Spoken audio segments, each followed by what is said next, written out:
guys. This is my opportunity to connect with you guys today and see, get to answer some of your questions. And most importantly, let's talk about TUI Stage 4 assessment phase. I think a lot of people applied to the program, but somehow, not a lot of people got through the first 3 stages. And I think that is, all due to the fact that, again, there's so much of a bit of luck that plays into this. And I think the key is to figure out where you went, where you were short, all right, where you were short on, or how you could have done better, and then try again. That's really the goal. I'm sorry, I'm trying something new here and I'm trying to figure out exactly where the buttons and things are. Let me make sure this is working as expected. Hey Tom, I see your message, I see the chart, and that's really what I was working on. Thank you. Just give me a second here. What else am I looking for? That is good. All right, I just want to make sure you guys can hear me. If you can hear me, please just give me a thumbs up in the chat section. That would really help. Just so that I'm not talking to myself.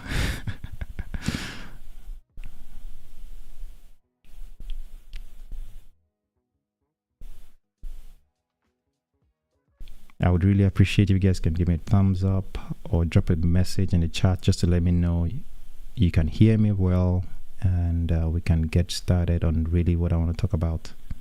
And of course, if you have questions, please leave them in the comment section. Thank you, Tom. Leave them in the comment section or in the chat box as well. I'll try to answer the questions.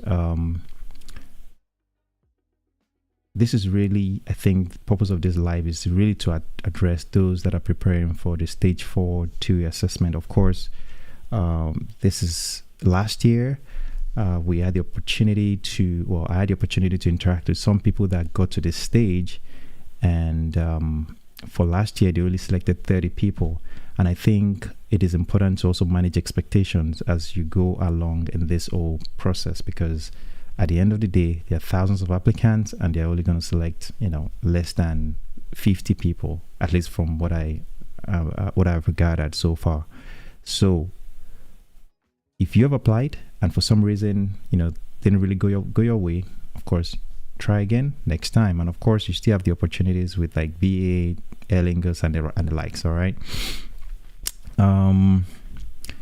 So Tom, I'm trying to pull up my other screen here.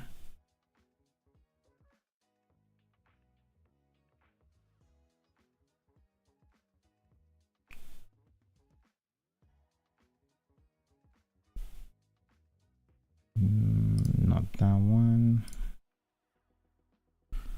Gotta bear with me. I need to separate some of this chart things so that it's not interrupting the live. All right.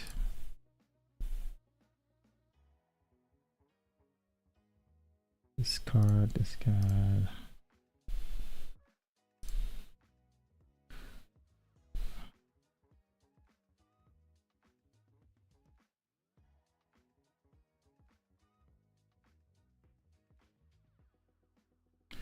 This is always the hard part, trying to figure out which window capture I want to do. That one. All right, so that's exactly what I wanted to pull up. Took me too long to figure that out. All right, for those of you that are already in the process, we are here.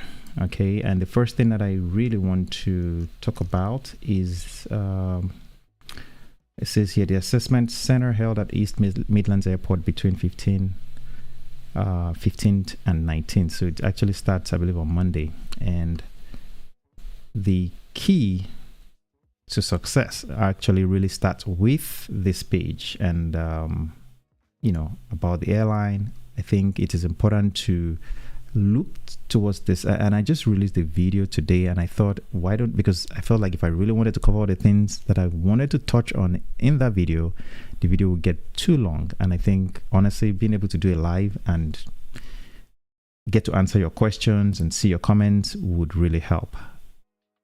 Hey, Epiphany, good to see your chart. It's been a while. I hope you are preparing for the BA program that opens in a few days. It's good to see that you are here and you tuned in. Thank you.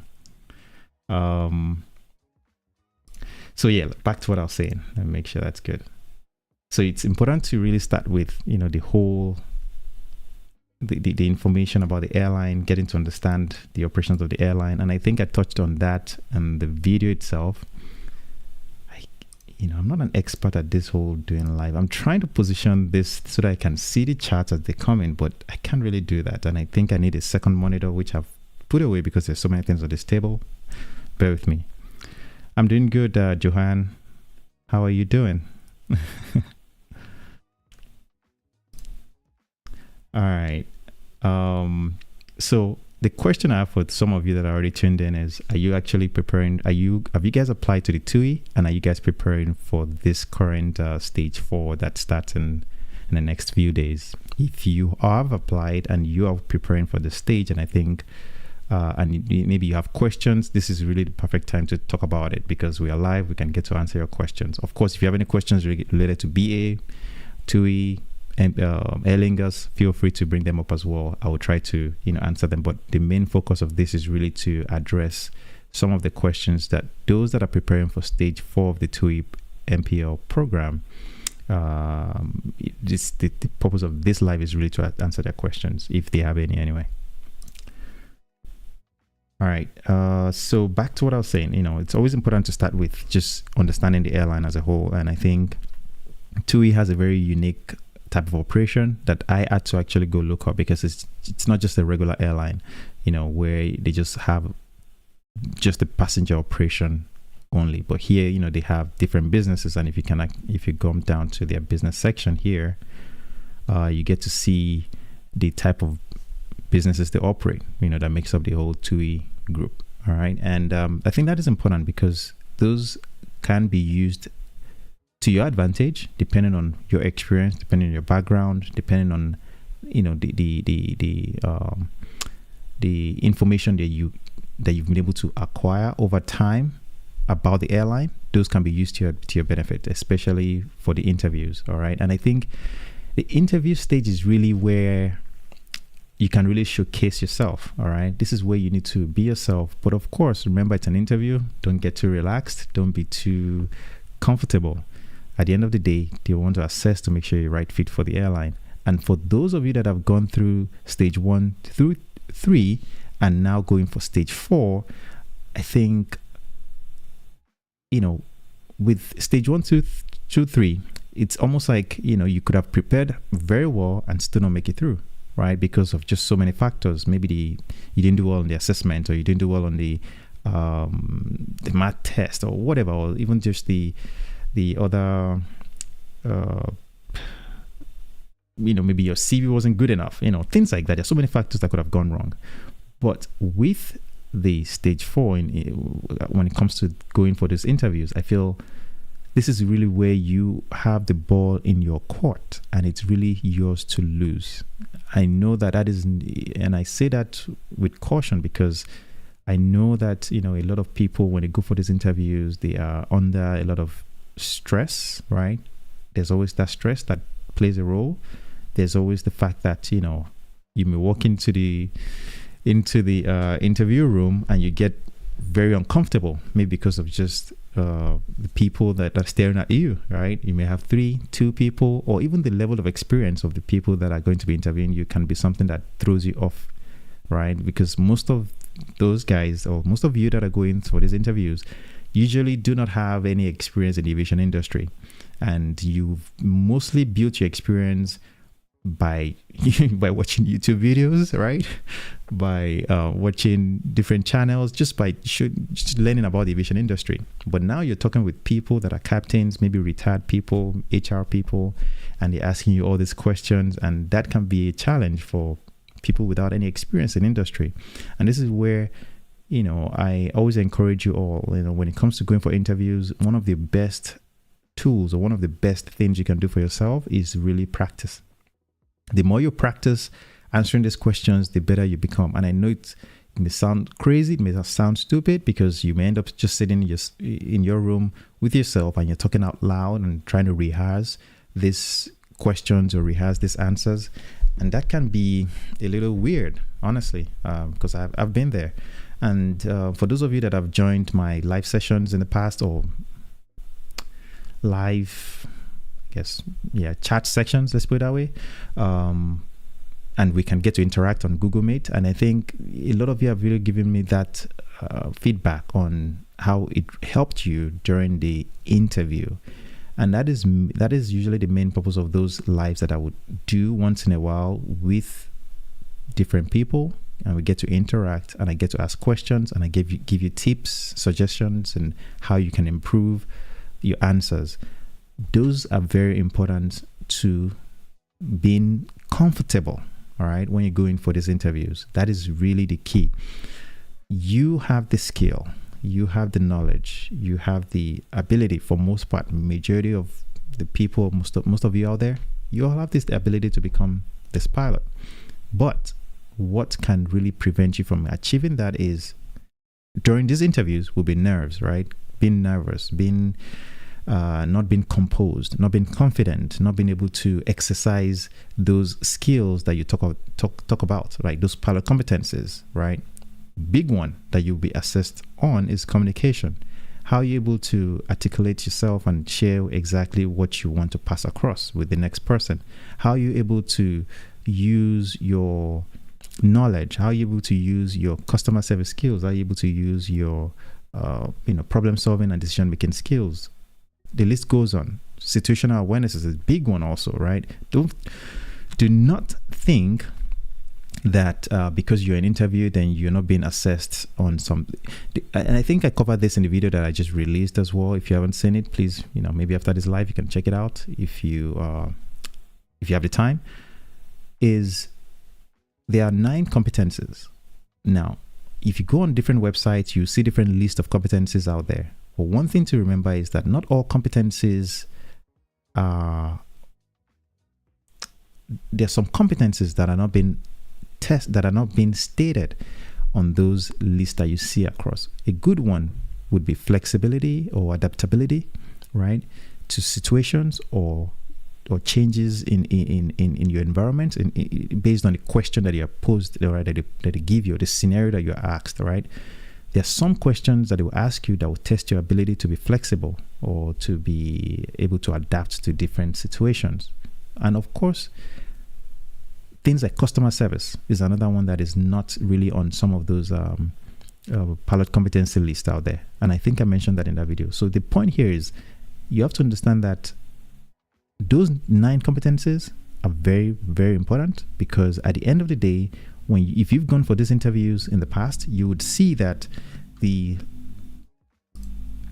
list of they usually have like a note that they take, right? These interviewers, they have the notes that they're taking, and majority of the time they are either ticking boxes, writing stuff down. It may seem like they're taking a lot of notes. They try to take notes down so that they can review with their peers when they are done, or the other interviewers when you are done with the interview, so they don't forget the things that you mentioned. But the bottom line is, are you hitting on those competencies? So let me just take a look at this again. See, so Epiphany, do you know how many applicants are at this stage? I do not have them answer, Epiphany. I think from a rough idea would be less than 400 people will be at this stage, from what I think. And that is because after this stage, the next one is the stage 5, which is where you do the simulator assessment. And at that point, they have to really pick less than 50 people. I think they're most likely going for 30 people. So the point here is I'm very confident that, they probably have less than 400 people at this stage, which is, crazy to me, because you have thousands of people that started this process, and now you only have like, a couple of hundreds going through it.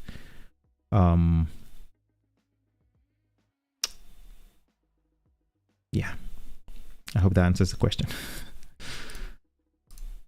So the next thing that I also want to talk about, all right, for TUI, okay, apart from the things I've been mentioning, of course, knowing the business and all, the other important thing is the vision and values. And I think this is something I also touched on in that particular video. But here, our values is trusted. Actually, there's even more. There's another one that I saw that has a very good. Let me try to find that one. Just give me a second. This is good. Don't get me wrong. All right. This really covers a lot of things that the purpose, their values, behavior, a customer promise, things like that. This is really good, and I think you should be very familiar with those. But there's another one that I found while I was doing this whole. Oh, you're welcome. Let's see.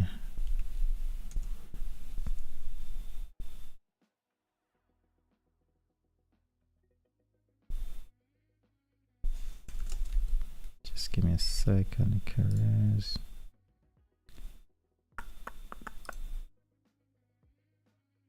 I believe it's this one. Okay, I got it here. I'm just gonna bring this over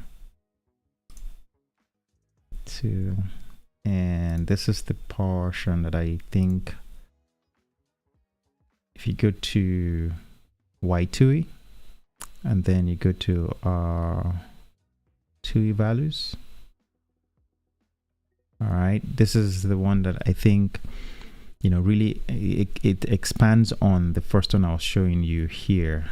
Where is it? This one. It expands on this one, all right, with the values and all. So anyway, if you go to careers.tuigroup.com, that's where you find this one. And I think your goal, of course, you should understand this diagram here, understand their vision, their promise, their values. Their vision is down here. Now, how are you able to apply those to a scenario? How are you able to apply those to the questions you're asked? And that is where you need to really take your time when you ask the question. Take your time to really digest that question so that you understand what they're looking for. I'll give you a good example. If for any reason you ask a question that, let's say, conflict related, right? Like, how do you handle? What would you do if you had a customer that was maybe being rude to a flight attendant on the plane, right? What would you do as a captain, or what would you do as a first officer? It doesn't matter. One of the things that you need to understand is based on TUI's values, right? One of the things is you have to be able to. You don't want to jump to conclusion, right? When it comes to things like conflict, especially if it's between two different people, like a customer and like a team member. But at the same time, you have to be very. You have to be able to pick out what is important from that particular question. And what they are really testing is, how do you be able to resolve conflicts that comes up on a regular basis? You have a drunk passenger, you have a pissed off passenger, you have somebody that is running late and now they're angry because things are just not going well for them. How are you able to still provide excellent customer service to that customer? And how are you able to still take the role of, a leader, right? Because you also want to make sure that when you are trying to resolve this problem, you don't fall into a place where you're now you're making the matter worse, right? So you have to be able to apply those communication skills, those conflict resolution skills, those ability to listen, right, to that particular scenario. And it's almost always better when this is a two-way, right, when we can talk back and forth, it's not always easy to just go with a scenario, especially when I'm just the one talking. But the point here is find ways to pick out the important, and I think a good example of this is the SJT questions that BA would normally ask you, right? Where they ask you a question and give you a series of answers, and then you have to be able to decide on what is the best course of action to take. It's similar to your interview questions. When they give you these questions, or when you ask these questions, always ask yourself, all right, take a minute, take a few seconds to think through what you're being asked and find ways to best address those questions while you focus on the competences, all right, that they're probably asking you. Okay. Let me see. Hi, Stephen. Do TUI and BA programs ask for a CV, or do they just need you to answer questions like material?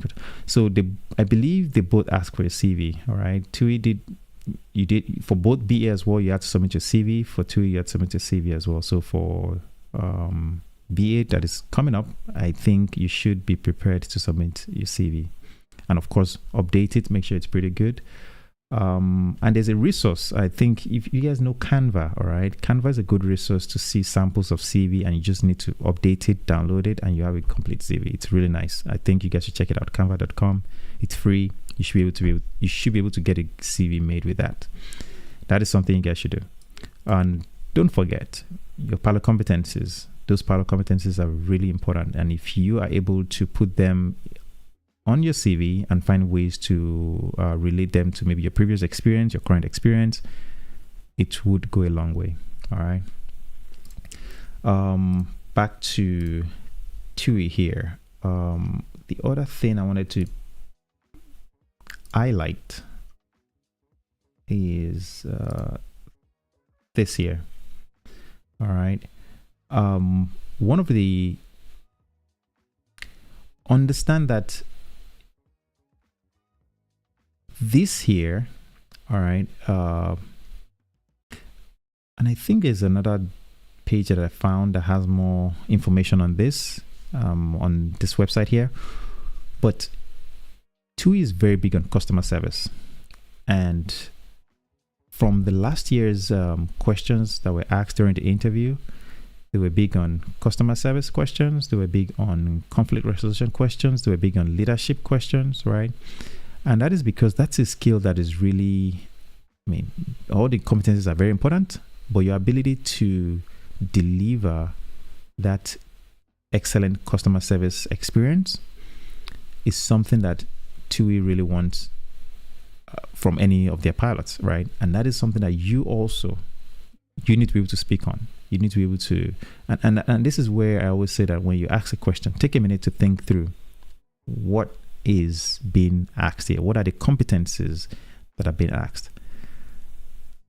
I said something in the video that I released. I said, if you walk out of that interview or the assessment day, all right, once you walk out of there, I hope that you will be able to look back and tell yourself that you were able to touch on all the competencies and even more, right? Because at the end of the day, those competencies are what you'll be tested on. Now, some airlines would prioritize certain things over the other, right? Now, things like your personality goes a long way with TUI, right? They want to make sure that you have the personality that fits the job as well. And that's something that you can't really change. You can't really study for it.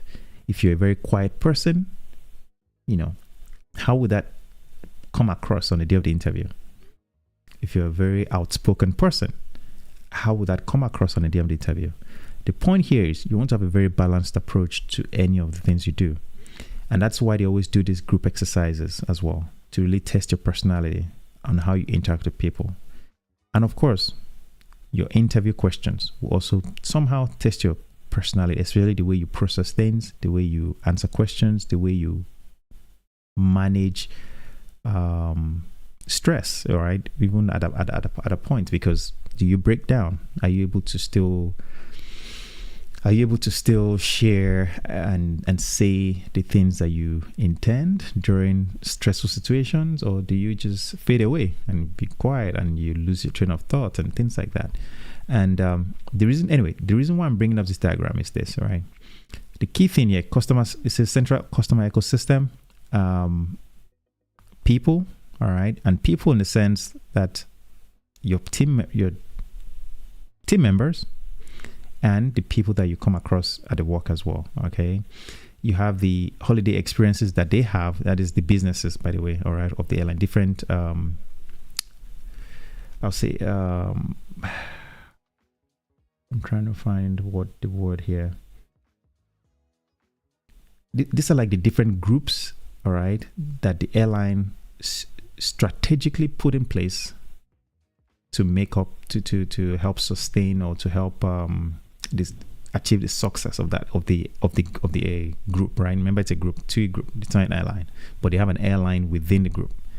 So they prioritize sustainability, all right? And how do you use that in your answers as well? Because at the end of the day, you may be asked questions in the lines of what are the challenges that are being faced by the airline, right? And one of them is sustainability issues. For example, we know that all the airlines are trying to reach net zero emissions by 2050, and that's a target that majority of these airlines are working on. It's a challenge, right? And are they coming close? Are they making progress towards that? How are things going for them? Those are things that you need to keep in mind, and hopefully you can read some of this on this website. And I just wanted to bring that out, and it talks about it all here as well. All of this information is down here, so take your time to read through this so that you have the most up-to-date information. All right. Hi, Patricia. It says, I reached out to you on Instagram, but I haven't gotten a response yet. I'm sorry. To be honest, I do have a lot of questions. I do have a lot of a lot of messages that I haven't responded to on Instagram. And that's because I try to keep up with YouTube in terms of the questions that people ask me. I try to respond to that. I try to respond to Instagram as well. And then some people reach out to me on TikTok as well, So honestly, it's just a lot of information. But here's the thing. If you have any question, this is your opportunity to also ask me here so that we can actually talk about it. Because that way I can give you your feedback or give you the answer that you need, if I know the answer anyway. So I see here, it says, from Abdullahi, what would you put on a CV if you're just finishing school? Good question. Now, this is something that I always say, do you have any volunteering experience? Okay, for Abdullahi Mohammed, do you have any volunteering experience? Do you have any, do you work part-time? For example, if you've worked part-time at some point, whether it's for free or not, I'm sure you've gathered some experiences doing those things. If you've been in school, right? Let's say you've been in school all through and you've not had any professional, or you've not been in an environment outside of school. Think about your the positions you've held in school. For example, have you held any leadership roles in school?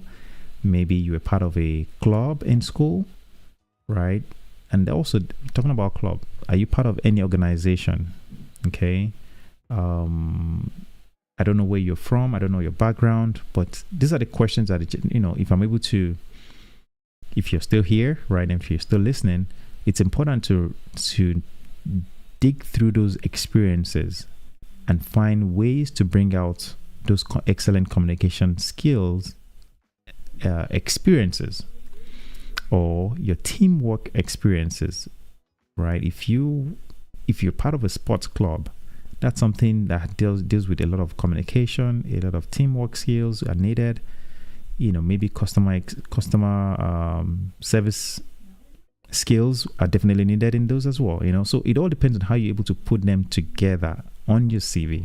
But the point here is, you all have some experiences. Whether it's in just school only or whether it's outside of school, there are some experiences that you can always tap into to show that you have these competences.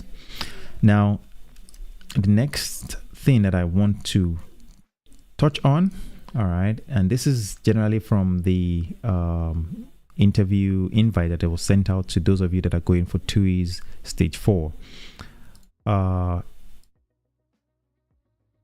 The first thing that you have to do, it says here, you have to know it says, get to know TUI's amazing culture, learn about our values, and think about what this means to you. We're not just looking for people who can do the job, but people who will fit with and complement our unique culture. It's about you, it's about us, and whether you connect with our purpose and strategy. Think about how you can make your passion shine through now that you've been given a place at assessment day. And I think I was really referencing this a lot at the beginning of this video, that at the end of the day, you are going in and you are going to showcase yourself. Like you are now trying to market yourself, like you're trying to sell yourself. And your duty on that day is to hopefully put out those things that they want to hear. And that's where I always say, it starts with getting to know the airline. The next thing here, number 2, says spend some time getting even more familiar with the business area you're applying to. What gets you excited about the work they do? What do you know about them? How do they fit into the bigger picture at TUI, and what challenges do they face? How have you researched what's making news in our industry to develop our commercial awareness? Now, that's something that, this is where you always need to, sorry about that. That is where you need to always, this is number 2, by the way.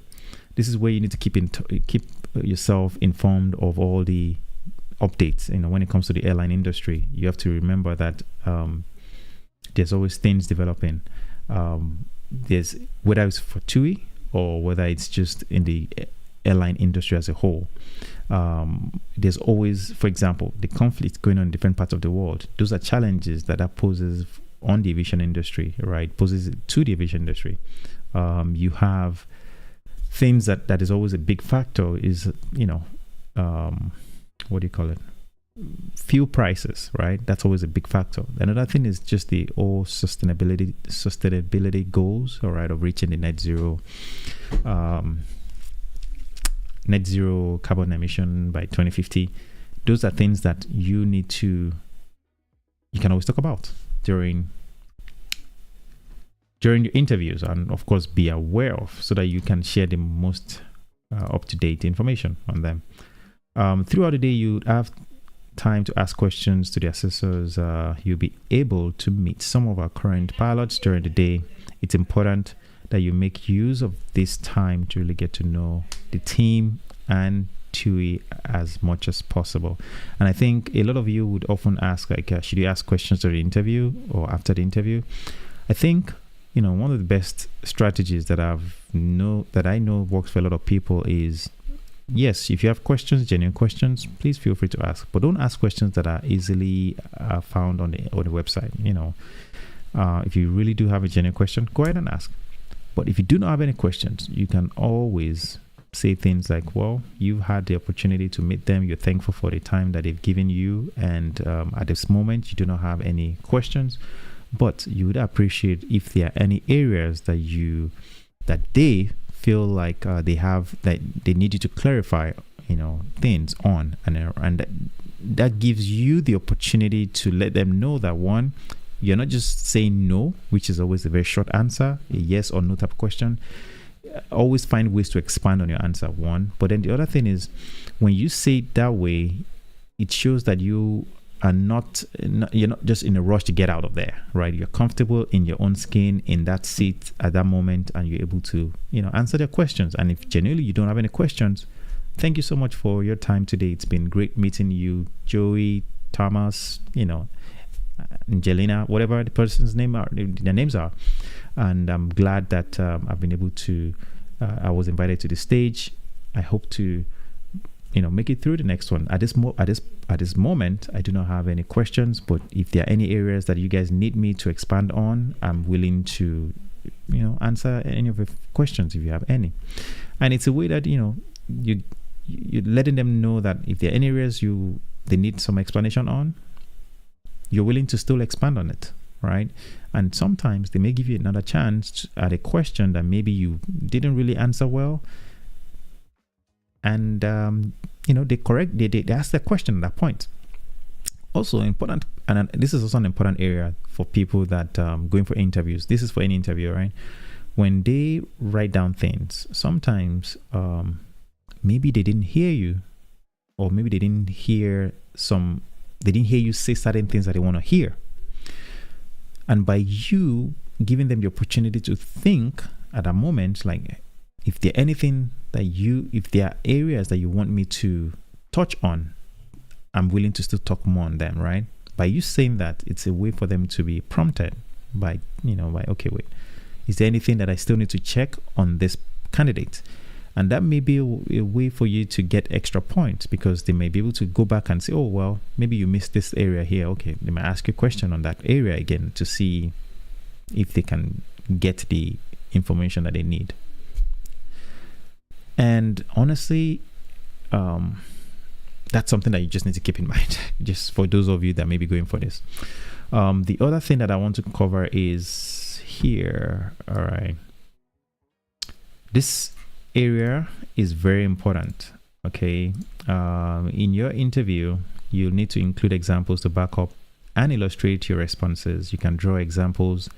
You can draw these examples from all areas of your life, including your studies, work experience, previous employment, volunteering, or extracurricular activities. And this is exactly what I was just saying earlier about somebody asking me what they could put on their CV. It's the same stuff here. But let's talk about this in an interview environment. If you are, let me do this.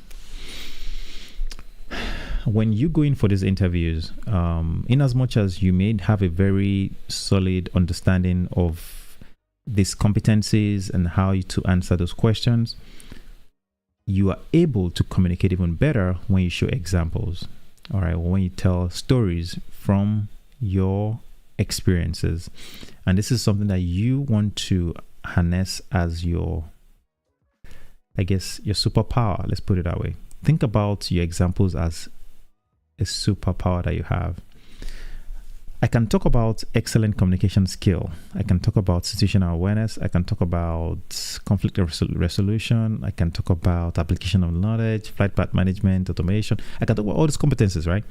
All of them all day long. But if I don't back them up with examples, then sometimes the information is lost. And this is where I always want you guys to, when you are practicing for these interviews, sit down with yourself, ask yourself these questions, right? There's so many examples on the internet that you can always find. You can do a Google search for pilot interview questions. You see a bunch of them. In the process of answering those questions, can you find examples to back them up? That is really how you sell yourself. Because if you talk about situational awareness or communication skill or excellent communication skill without any examples, then the person can assume, one, you're assuming that the person understands exactly what you're saying, but then two, you're not telling the person that you know how to put those skills to use. And that is what they want to see. They want to see you put them to use. So think about your good stories that highlight those competences. Be very careful. Don't choose stories that will put you in a bad place, that will make you look bad, that will make you look like you're incompetent. Yes, it's the time to ask you some negative type questions where they will ask you like, tell us about your weaknesses, or tell us about your challenges, or how you overcome challenges, or tell us about the time you got into a conflict with a coworker. All right, those are big questions, because if you're not careful, you tell stories that will make you look bad. And then you're caught like a deer in a headlight. You end up, telling this story, and then you look like a candidate that shouldn't be in that place, right? That shouldn't be a pilot. Let's put it that way. And that's why you don't want to tell those kind of stories. So you have to be very careful. So my recommendation to you all is, while you're thinking about your examples, okay, while you're thinking about your stories, always let me do this here. Always look back to the competences. I think I have them up here. Okay, so for example, your communication skill, right? Communication, this is a competency for pilots, right? Always look back to those competences and have 3-4 examples that you can pick from. All right, examples to back up those competencies, maybe 2, maybe 3, and find ways to tell that story in a way that makes that competency stand out, shows that you have that competency, right? That's what you want to do. So when you're talking about, if they ask you about a time where you got into a conflict with somebody, one of the important skills that will be needed to resolve any type of conflict is excellent communication skill, your ability to listen, your ability to get people's opinion and give feedback, right? And hopefully resolve the problem.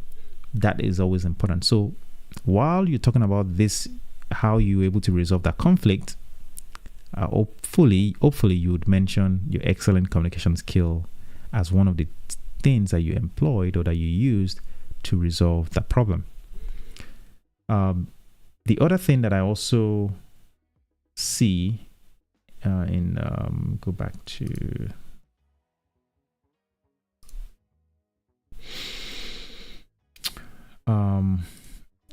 at the bottom, at the end of it here, it says, so make a list of your own strengths and development areas and apply them to the role you're applying for. And that's why I said, if you're going to share anything that doesn't really highlight your competency, all right, or you don't want to share something that puts you in a bad place. You want to share things that put you in a good place, right, in a good light. So when you think about your strengths, also think about your weaknesses. But when you're talking about things like that are maybe related to your weaknesses, make sure that you show that you've worked on them or you've developed them to a stage where it's no longer a weakness, right? For example, if you are not good at public speaking, for example, right? One thing you can say is this was an area in which you needed a lot of work and you've been able to work on that skill and now you're much more confident. It shows that you can develop, you can improve. That's what you want to show during those interviews. Because the reason why this is important is when you go for your training or when you start training or when you find yourself in the role of being a pilot, you have to constantly improve. You have to constantly work on yourself. And if you're the type of person that gives up on things or that don't show persistence or flexibility or that just finds it difficult to make necessary changes, then you may not be the right fit for them. But again, you don't want to assume that they know that you are the type of person that make changes. You want to actually say it. If you don't say it, it can be assumed that you don't have that skill or you're unable to make those changes when necessary. But when you say it, when they hear it, and they're able to see how you can apply, these competencies that we talk about, then it goes a long way. And of course, they talk about the group exercise here. It says, for the group exercise, it says it's all about how you work with other people and demonstrate our values. We are demonstrate our values we're so passionate about at TUI. Think about our values and reflect on how you can demonstrate this in this exercise. And no matter the group exercise you're given, always remember that I see your question here. It says, in that example, if you haven't experienced conflict, what would you say? Well, it all depends on the role, right? Because at some point in time, we've all had some form of conflict before, right? There's some conflicts that you can share during an interview. There's some conflicts that you can't share during an interview, right? Because maybe just the outcome of it wasn't as great. Doesn't mean that you're a bad person. It's just not the type of example you want to say or you want to share at an interview because maybe it doesn't highlight your skill or your competences. So a good example for conflict would be maybe things in difference in opinion, right? For example, maybe at your work, I'm sure you've somehow had differences in opinion with a coworker. That's a type of conflict. And that's generally, hopefully, you're able to resolve it in a way that really highlights that you have excellent communication skill, you have excellent teamwork skills. Maybe it's, I'm thinking about the other one, being professional, right? In that environment at that point in time. Those are skills that not everybody do have, right? And those are the kind of stories you want to share. So for example, I would guess that you've had some form of difference in opinion with a coworker, with a friend, with a family member, with a schoolmate, right?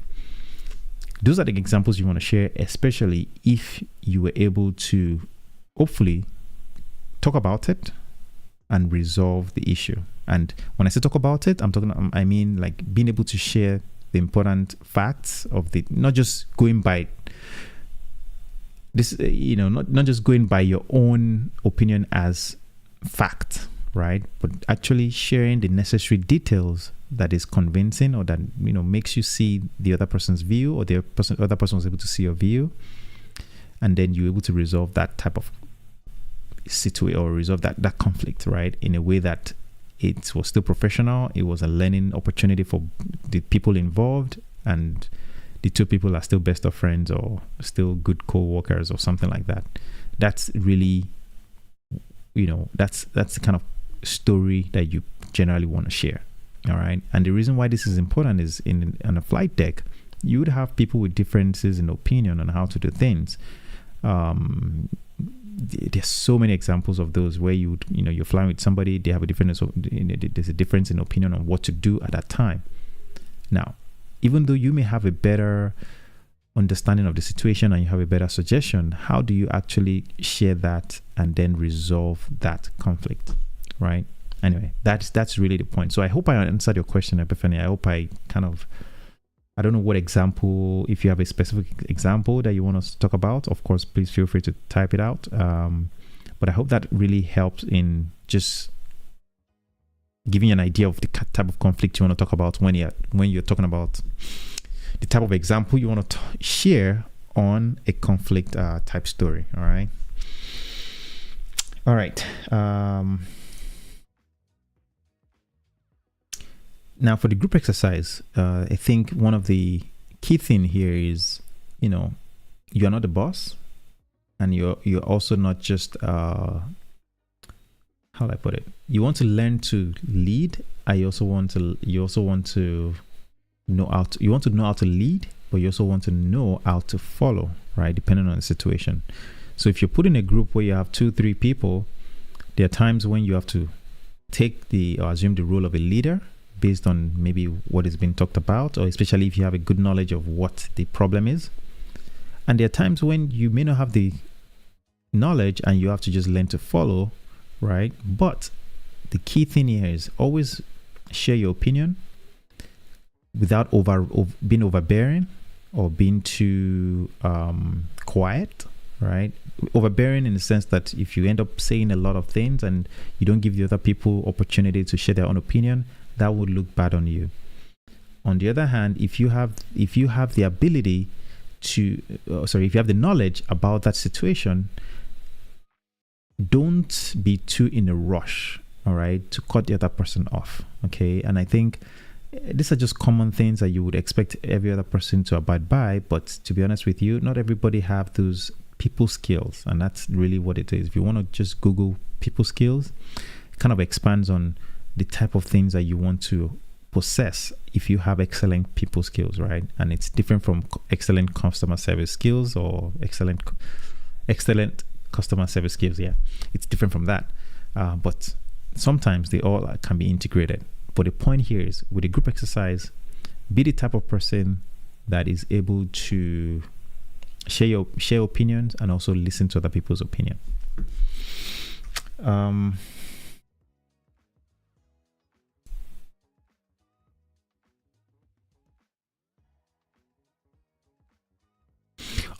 Great. And Epiphany, now I'm glad that you actually said this. You said, I'm aware, or I'm sure that people can see the chat as well, so I don't think I have to read it.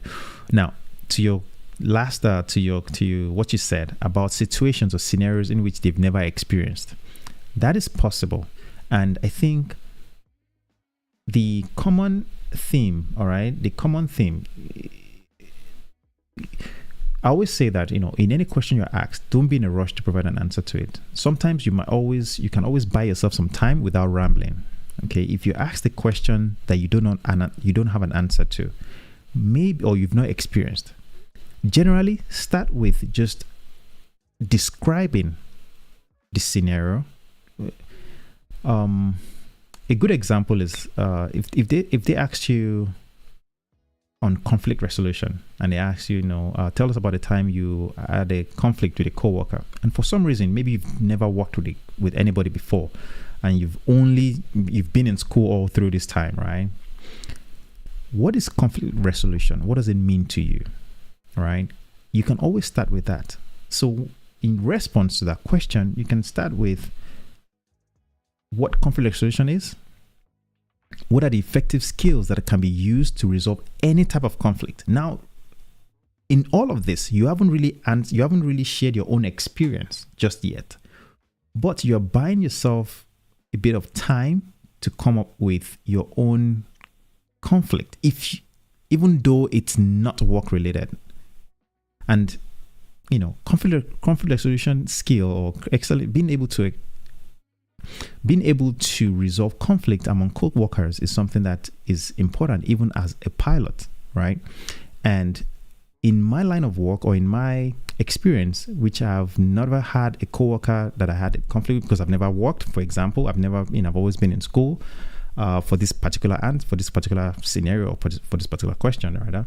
I've never had the opportunity to work with other people, but for the times I've been in school, I've had different types of conflict with people, right? And this conflict generally focuses on maybe difference of opinion. For example, during my time as a team leader, I had a partner or a colleague or a student of mine that we were both working on a project, and we had differences in conflict on how to resolve whatever situation is. I'm going to hope, right, that if you've done your own work, and if you've really thought through all the stories that you could share, you would have some stories to share.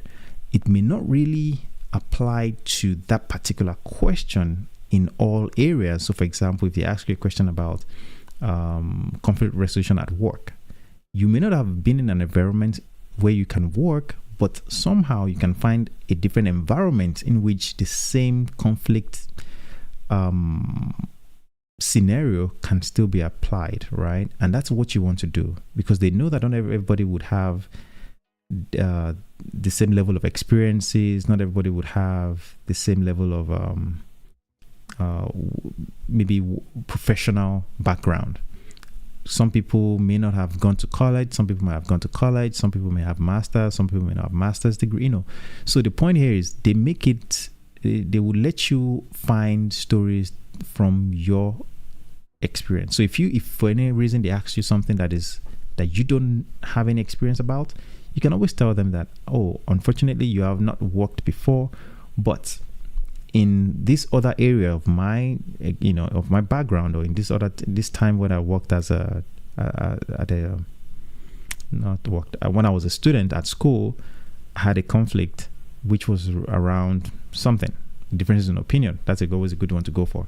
And then you share that opinion and how you resolved it. Okay, it's always important to make sure that it's resolved in a positive way, majority of the time. All right.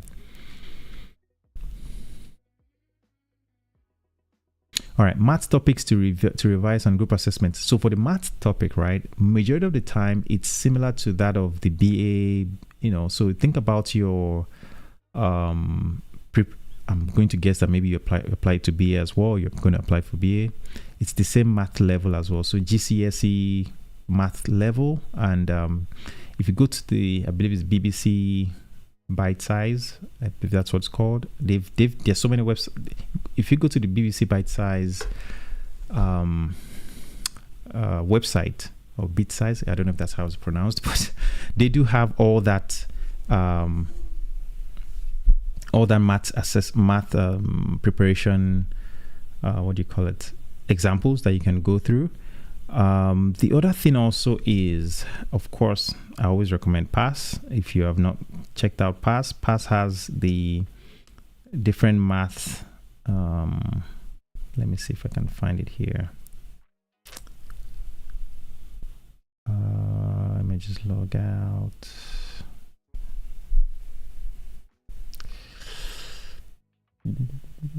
I don't know if this one.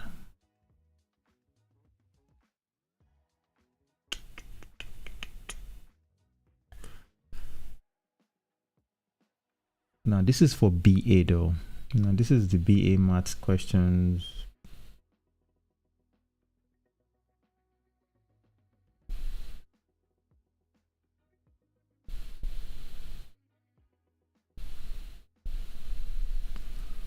Let me go back here.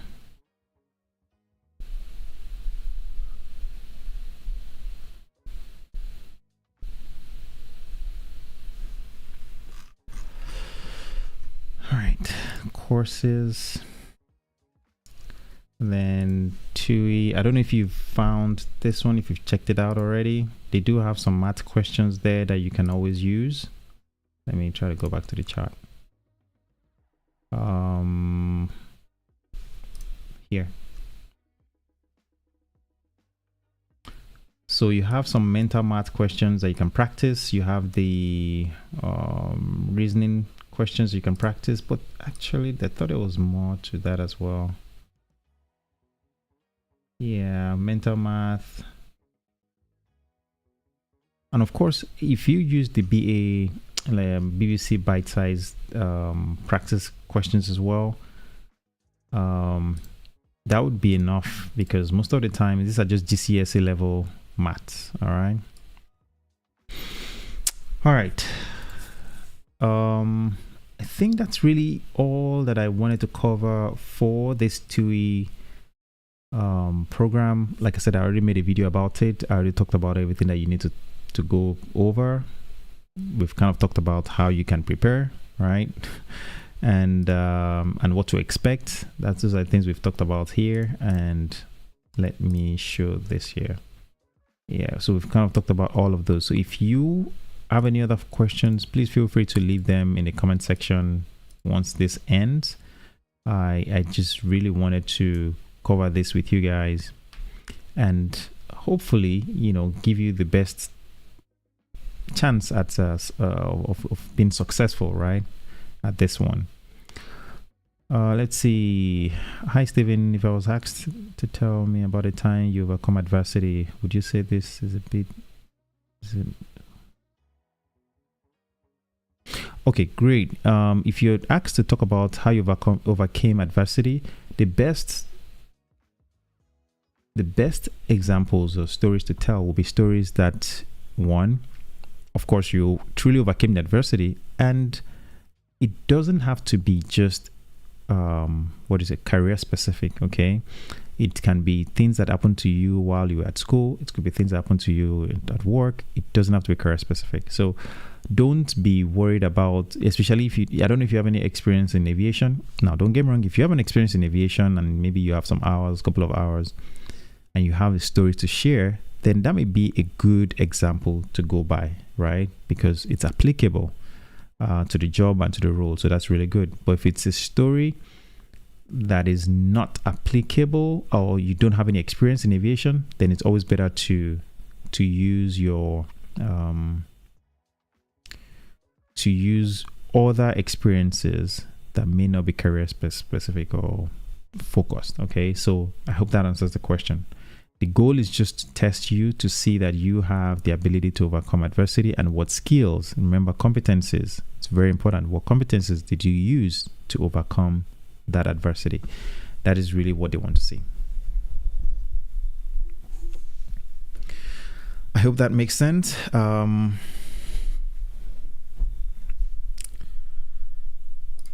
Let's see.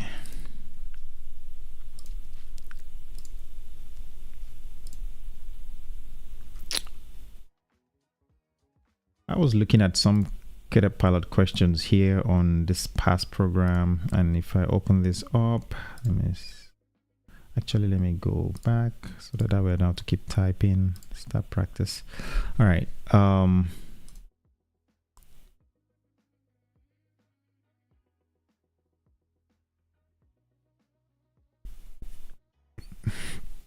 if any of you if you're interested in, excuse me.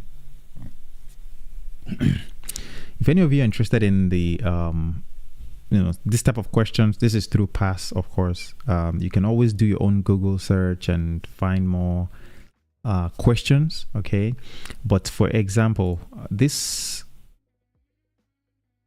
tell us about yourself. how do you prepare your intro? All right, how do you talk about your intro? How do you um prepare yourself for this? And this is where one of the things that's generally the first questions that they may ask you, like, tell us about yourself. Now, some airlines have kind of shied away from this, where they would ask you this type of questions intentionally, because they know that everybody is prepared for this type of questions, right? They want, so they may sometimes not ask you, but it's always good to have an intro. And the first things that I want you to always think about when you are planning for your intro is always talk about who you are, where you're from, and what got you interested in aviation. Okay, that's generally one of the first things you want to get started with. The reason is because that shows, one, they get to know you, one, but then two, they get to understand what got you interested in flying, and that's where your motivation comes in. Now, in talking about yourself, so the first part, who you are, where you're from, what got you interested in aviation. The second part would be, why have you applied to the program? Or to put it back, let me take you a step back. Second part could be the challenges that has prevented you from being able to achieve that goal of becoming a pilot. So, for example, is it money problems? Is it just, generally speaking, it's usually money for a lot of people, right? And hence the reason why you've applied to this scheme, right? And why did you choose TUI over BA, over Aer Lingus, over all these other airlines? There must be a reason why you want to fly for TUI, and that's something that you need to be able to demonstrate in your intro. Now, generally speaking, the recommendation is that your intro shouldn't be more than 4 minutes, 5 minutes at most, which is a very long time, especially depending on how much of experience you've had. So always find ways to think through your intro. Prepare as much as you can before you actually go in for these interviews. Your intro is always, think about your intro as, when people make a reel, I don't know if you guys are into your intro is like a mini version of your CV, right? That just talks a lot about, you say a lot within a very short amount of time. And your ability to deliver on the key things that you want them to hear is important. So practice your intro. I always say this, think about it. Who you are, where you're from, what got you interested in aviation, what challenges have you faced or are you currently facing that is preventing you from being able to achieve that goal? Why have you applied to TUI? And of course, always end with, thank you so much for this opportunity. I'm looking forward to your questions, or if you have any more questions for me, I'm looking forward to them, things like that. But always remember to smile, be relaxed, sit up, right? Don't slouch in your chair. Don't be fidgeting. A lot of people would do things like, actually I don't have that pen here. But sometimes a lot of people will be, clicking their pens. A lot of people will be shaky. Try to relax, try to breathe. You understand that the goal is that they want to get to know you. The goal is not to penalize you and fail you, and that's not the goal. They just want to get to know you and know who you are. The benefit of practicing is that you are able to articulate yourself much better, because some people type this out and then you don't have to memorize it so that it doesn't sound scripted, right? But you just want to have key highlights of your life, who you are, where you're from, how did you get to where you are now, right? In terms of your current, what do you do, right? What do you currently do for work or school, whatever you may be doing? What got you interested in aviation? What are the challenges? It's always important to talk about the challenges or things that are preventing you from being able to do this yourself, because that will lead you into talking about why TUI, or why have you applied to the cadet scheme. So that's something that you need to always hope this helps. Again, these are just tips and ideas to help you. I have to type something to be able to go to the next one. Now, this question, all right, tell us, what can you tell us about your family? If you've done a good intro, all right, you would have, sometimes you could touch on what got you, maybe a family member got you interested in aviation. Maybe you have a friend that is a pilot, or maybe you have a family member that is a pilot. Maybe an uncle and an aunt that is a pilot, right?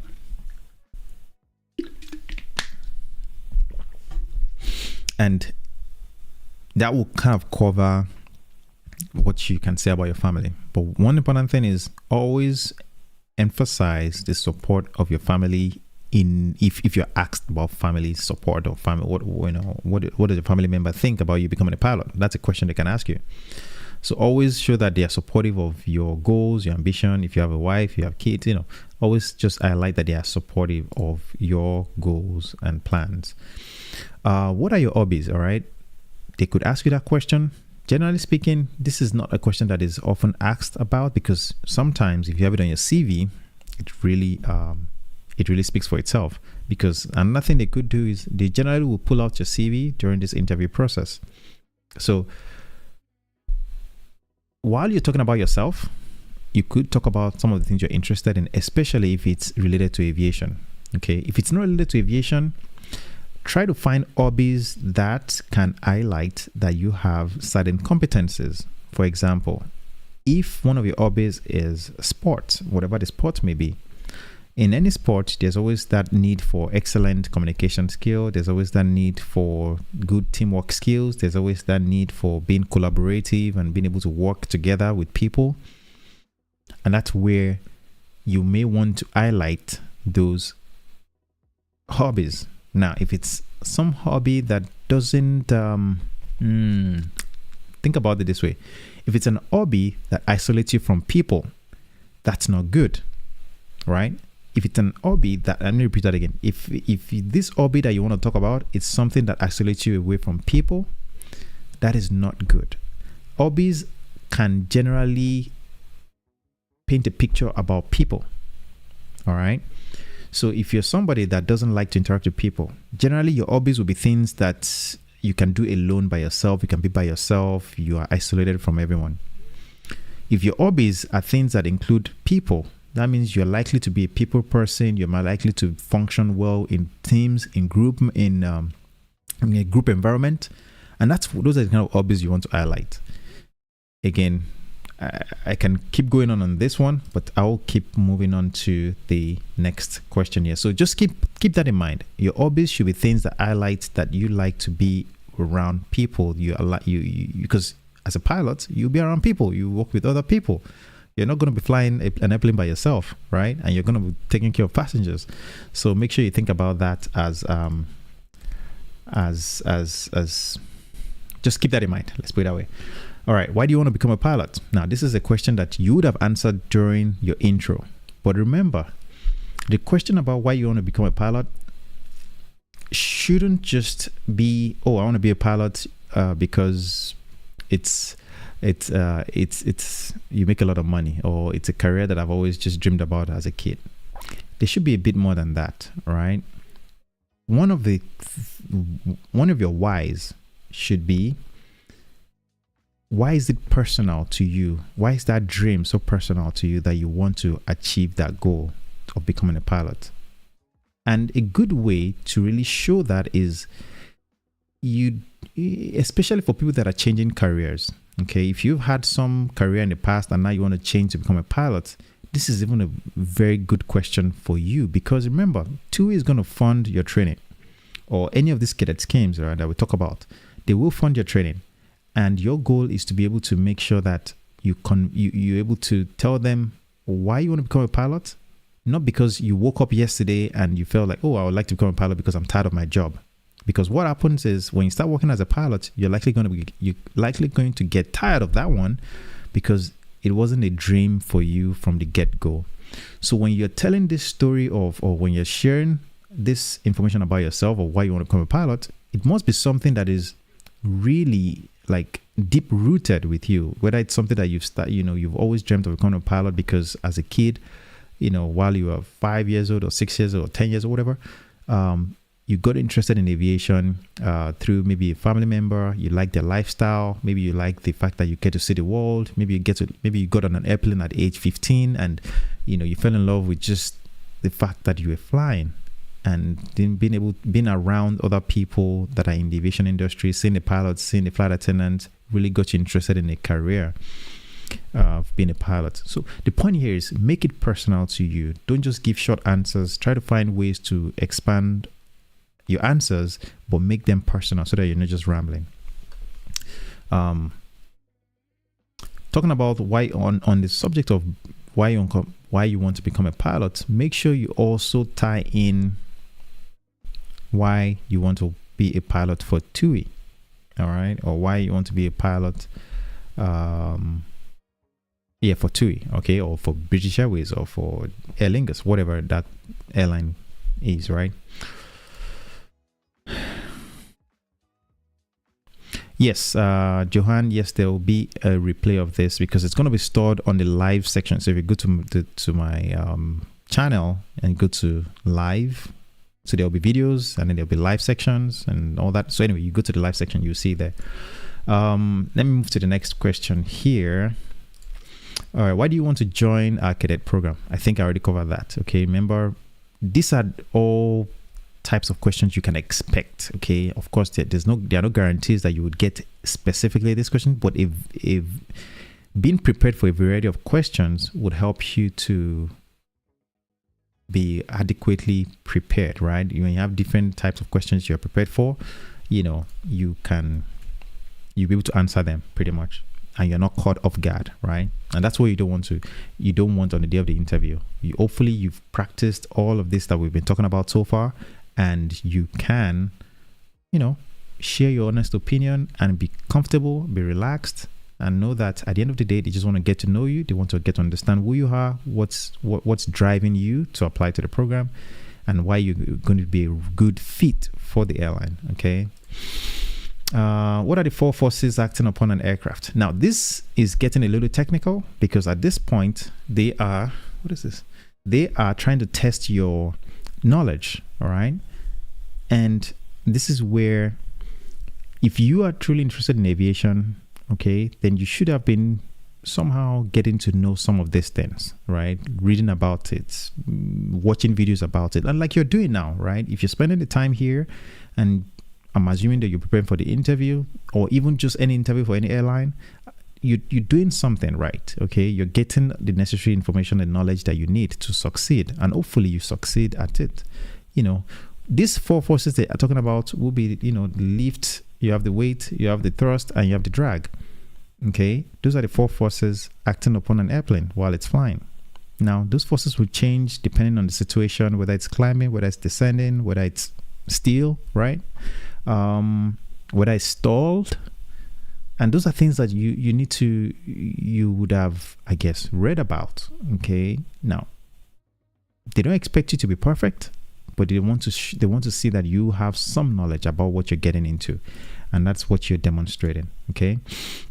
How does a wing generate lift? Now, this is a question that, again, a little bit technical, but it's not hard.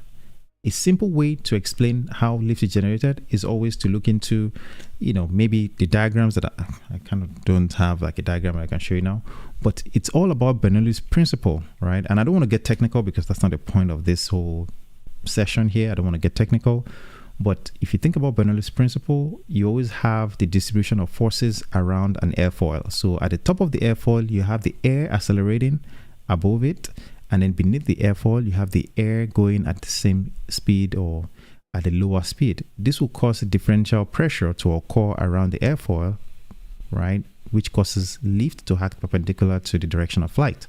So, in simple terms, when there's an increase in airflow, there's always a decrease in pressure. And that decrease in pressure creates a suction or a lift force above the airfoil, causing the airplane or the airfoil, right, the wing of the airplane to go up, right? The more the airflow goes over the airfoil, the lower the pressure gets, which causes more lift force to be generated. Now, we have different airfoils, we have different shapes, we have different lift devices that you could always use to increase lift, decrease lift, things of that nature. But without getting too technical, a simple answer like I just gave you of just the differential flow of air, the differential pressure around an airfoil helps to generate lift, which is generally caused by the curvature of the airfoil, leading to a decrease in pressure above the wing and an increase in pressure below the wing, causing the wing to generate lift. They can always ask you things about lift formula, but it all depends. Okay, these are just things that you can prepare for, you can read about, to give you ideas, all right, or what you could be asked. Have you ever heard of a glass cockpit? I think that's a very vague question, but a glass cockpit is generally the type of airplanes that have can I pull up a picture? G1000. Let me do. All right, this is considered a glass cockpit, right? Now, this is for simulator, of course. These are simulators, but in the airplane itself, Cessna, let me do C172. All right, this is considered a glass type cockpit, all right, where you do, I don't know if you guys can see that. Let me pull up the screen here. Right there. All right, that's a type of glass cockpit where all your, you have a PFD, you have an MFD. PFD stands for primary flight display. You have MFD, which stands for multifunction flight display. And then you have this on different airplanes as well, as with different names, but the point here is this is a type of glass cockpit, right? And then you have the normal standby instrument at the bottom here. Sorry, I'm not showing you the mouse here. So this is the PFD, this is the MFD. These are your standby instruments that are backed up, without electronic input, right? Or standby gauges. So the point here is, I've heard about a glass cockpit. Of course, yes, you have. Can you say anything about it? Well, they are generally powered by electronic sources, and they provide you with your primary flight information, right? Or primary flight instruments. And also some of them also would provide you with a multi-function instrument as well, with just redundant with things like maps and things that are not really essential, but just helps you to maintain situational awareness for the flight. Let's see. What do you know? Do you know what fly-by-wire is? Now, this can get very technical as well. But fly-by-wire pretty much is the modern age way of how airplanes are operated, in which you don't have manual controls or manual inputs, or not manual inputs, manual cables, all right, attached from the control itself to the surface, to the flight controls, all right. So, for example, when you have on small airplanes like the one I just showed you, this Cessna that I just showed you here, these airplanes generally do have cables that run from the aileron. Let me move this back a little bit. From the aileron to the elevator, and even to the flaps. These are all run by cables. Some of them will have electrical that powers them, but majority of the time it's just all cables. And those are considered just their kind of whole type system. But with the new generation airplanes, they are all electronically controlled, in which they have they have electronics, they have sensors, they have servos that are all they do is, based on the input you put in, that information is transmitted into ones and zeros, all right, like a computer, and it's then sent to the flight control for the necessary deflection that is needed to operate the airplane. So like Airbus was, I believe, the first ones to come up with that. And all the Boeings and all that are now generally fly-by-wire. Of course, the importance of that is they are more sensitive, they are more accurate in terms of the inputs and the results that you get from them. But they also have their own shortcomings as well. Now how much of answer do you want to provide? I think that's fair enough for somebody of your level, where you're not trying to, what's the word? You're not expected to be able to design or say a lot of technical things about the fly-by-wire technology, right? Let's see. Let's see. Do you have any questions for us? I think I've already covered that on how to answer those. I don't have to. I can submit it just to exit. It's just wanted. And the reason why I also like the past program is they give you ideas on how to answer these questions. Okay, and this is what I like about this program. You can see they kind of give you recommendations of what to expect, what to say or how to address them. So you can always read about these things. Okay, you can always read them. They give you answers, and that's really it. That's really all I wanted to cover. If you guys have subscribed for the past program, of course you can use that to your advantage. If you haven't, you can always use it for other programs. There are so many other airlines out there that you can use to prepare, or you can use pass for. So keep that in mind. I think I've been on for, let's see, this has been going on for,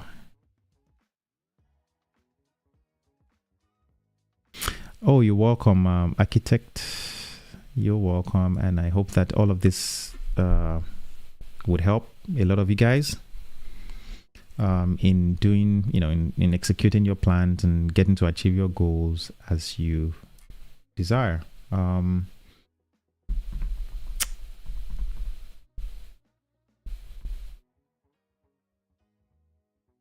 All right, if there are no more questions, then I guess I'm going to wrap this up and call it a day. I want to wish you guys a very lovely weekend as you set out for the weekend. And I'll see you in the next one. Please don't forget to drop a like on the video. Don't forget to subscribe, of course. I'll see you in the next one.